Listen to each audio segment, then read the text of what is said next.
Government స్కూల్లో కూడా చాలా ప్రాబ్లమ్స్ ఉన్నాయి. లైట్ టాయిలెట్స్ ప్రాబ్లమ్స్ కానీ పిల్లలకు ఆట స్థలం కేటాయించడం చిన్నగా ఇరుకుగా అయిపోయింది.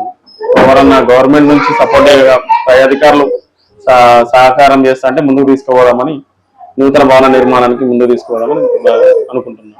అంటే మీరు నూతనంగా గెలిచారు కదన్న, మీ విలేజ్ వాళ్ళ సపోర్ట్ కానీ మీకు ఎట్లా అనిపించింది? మీ మాట్లాడలేదు చాలా బ్రహ్మాండంగా అనిపించింది. మొదటి టైంగా నేను ఒక చిన్న ఏజ్ లో ముందుకు రావడం ఒకటి చాలా అభినందంగా ఉంది.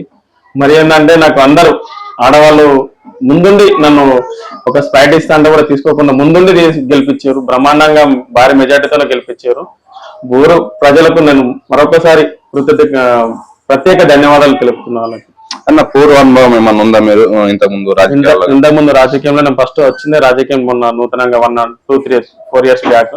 అంటే ఇంతకుముందు నేను టీఆర్ఎస్ లో ఉన్నా సార్. మన మదన్ మోహన్ సార్ టికెట్ రావడంతో వాళ్ళ వర్క్ చేయడం వల్ల అనుభవం సార్ వాళ్ళు చేసి సేవ చూసి మంత్రముగ్ధులున్నాయి. సార్ వాళ్ళకి సపోర్ట్ గా కాంగ్రెస్ పార్టీలో చేరడంతో భారీ మెజార్టీ మా విలేజ్ నుంచి నేను ఇవ్వడం జరిగింది. మరియు మా విలేజ్ తరఫున నేను విలేజ్ అధ్యక్షునిగా ఉన్నా కాంగ్రెస్ పార్టీ. ఉన్నప్పటి నుంచి నేను కొన్ని ఇప్పుడు బతుకమ్మ సంబరాలకు కానీ బతుకమ్మ సంబరాలు లైటింగ్ చేయడం కానీ ఎంకరేజ్ చేయడం, పిల్లలు యూత్ కి ఎంకరేజ్ చేయడం, సంక్రాంతి సంబరాలకి ప్రైజ్ మనీ పెట్టడం వాళ్ళకి.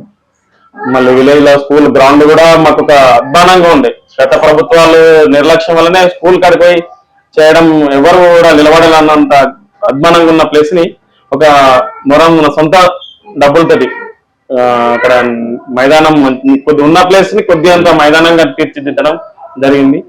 సార్ వాళ్ళకు పైడెలరీ సార్ వాళ్ళకి కానీ ఇట్లా సాయం చేయండి సార్ అంటే సార్ వాళ్ళు కూడా పెయింట్ చేశారు. ఆ చొరవతను కూడా వాళ్ళు కూడా కొద్దిగా సపోర్ట్ చేశారు. సార్ వాళ్ళు మా విలేజే కాబట్టి వాళ్ళు కూడా సపోర్ట్ చేశారు. ఇంకా నాకు అధికారం వచ్చింది కాబట్టి ఇంకా మంచి అవకాశాన్ని ఉపయోగించుకొని అభివృద్ధి చేద్దామని ముందుకు వస్తున్నాం. అంటే అన్న ఇప్పుడు ఇంతకుముందు చూసుకున్నట్టయితే ఇంతకుముందు ఆగిపోయిన పనులు ఏమున్నాయి, దాన్ని కంటిన్యూ చేయాల్సిన ఏమన్నా ఉన్నాయి? డ్రైనేజ్ సమస్యలు ఉన్నాయి మా ఊళ్ళో. వీధి దీపాలు కొన్ని వార్డులలో వీధి దీపాలు అవి కానీ, డ్రైనేజ్ కొన్ని వార్డులలో సీసీ రోడ్లు, డ్రైనేజ్ సమస్య కొన్ని ఉన్నాయి. ఇప్పుడు మన ఓల్డ్ జీపీ బ్యాక్ సైడ్ సాకలి బీసీ సాకలి గల్లీలా డ్రైనేజ్ లేదు. ఆ వర్క్ నేను ముందుకు తీసుకుపోతాను చెప్తున్నాను మనస్ఫూర్తిగా. కానీ దాదాపుగా ఈసారి మన జిల్లా మొత్తం చూసుకున్నట్టయితే యువతను ఎక్కువ మంది గెలిచారు. దాన్ని మీరు ఎట్లా అంటారు? ఎందుకంటే మీరు కూడా ఒక యువతకు పట్టం కట్టిన దానికి దేవపల్లి గ్రామ ప్రజలకు ప్రత్యేక ధన్యవాదాలు తెలుపుతున్నాను సార్. ఎందుకంటే ఒక యువతను చూసి నన్ను ముందుకు తీసుకొచ్చిన దానికి నాకున్న జ్ఞానాన్ని ఉపయోగించి గత పాలకులు చేసిన దానికంటే ఇంకా అభివృద్ధి చేసి మన జిల్లా స్థాయిలో ముందుంటానని మనస్ఫూర్తిగా అనుకుంటున్నాను. స్టేట్ గవర్నమెంట్ స్కీమ్ల మీద మీ అభిప్రాయం ఏంటన్నా? స్టేట్ గవర్నమెంట్ స్కీమ్లు ఇప్పుడైతే మాకు కరెంట్ బిల్లు జీరో. మా దేవపల్లి గ్రామంలో జీరో బిల్లు వస్తుంది సార్ చాలా మందికి. కొందరు చిన్న ఒక 5-10 మెంబర్స్ ఉన్నారు, వాళ్ళకి కూడా సాల్వ్ చేపిస్తాము. మళ్ళీ మా విలేజ్ కి కూడా ఏంటి సార్ ఇది రేషన్ కార్డులు అత్యధికంగా మా దేవపల్లి విలేజ్ కి రేషన్ కార్డ్స్ వస్తున్నాయి. ఈ పార్టీ ఆ పార్టీ అని చూడలేము ఎవరు కూడా. మా కాంగ్రెస్ పార్టీ, మా టీఆర్ఎస్ పార్టీ, బీఆర్ఎస్ పార్టీ అని కాకుండా ప్రతి ఒక్క పార్టీకి అతీతంగా మేము వర్క్ చేయించాము. ఇక్కడ ప్రజెంట్ గా ఉంది మా దేవపల్లి గ్రామానికి మినిమం ఒక 90 నుండి 100 రేషన్ కార్డ్స్ వచ్చినాయి సార్. మళ్ళీ ఇందిరమ్మ ఇండ్లు మా దేవపల్లి గ్రామంలో 12 ఇందిరమ్మ ఇండ్లు శాంక్షన్ చేపిస్తే 10 సస్యశ్యామలంగా ముందుకు వెళ్ళిపోతున్నాయి. ఇద్దరు కొద్ది బీద పరిస్థితిలో ఉండి వాళ్ళు కట్టలేని స్థితిలో ఉన్న వాళ్ళకి కూడా 10 సార్ వాళ్ళతో హెల్ప్ తీసుకొని 100% ఇందిరమ్మ ఇండ్లను సక్సెస్ చేయగలుగుతున్నాం. ఎమ్మెల్యే గారి పనితీరు చాలా బాగుంది సార్. మాకు అనుకూలంగా ఉంటాడు. దేవపల్లి అనగానే సార్ చాలా అనుకూలంగా ఉంటాడు. 100% సార్ మాకు సపోర్ట్ గానే ఉన్నాడు. మా సార్ మాకు కావాలి అని అంటే ఇమ్మీడియట్లీ రియాక్షన్ అవుతున్నాడు సార్. మీరు నూతనంగా ఇప్పుడు సర్పంచ్ కొత్తగా ఎన్నుకున్నారు కదా, మొదటగా ఫస్ట్ ఏదైతే అభివృద్ధి కార్యక్రమం చేపడుతుందో ఏ కార్యక్రమం? మంచినీటి వసతి దేవపల్లిలో వాటర్ ఫ్రంట్ లేదు సార్.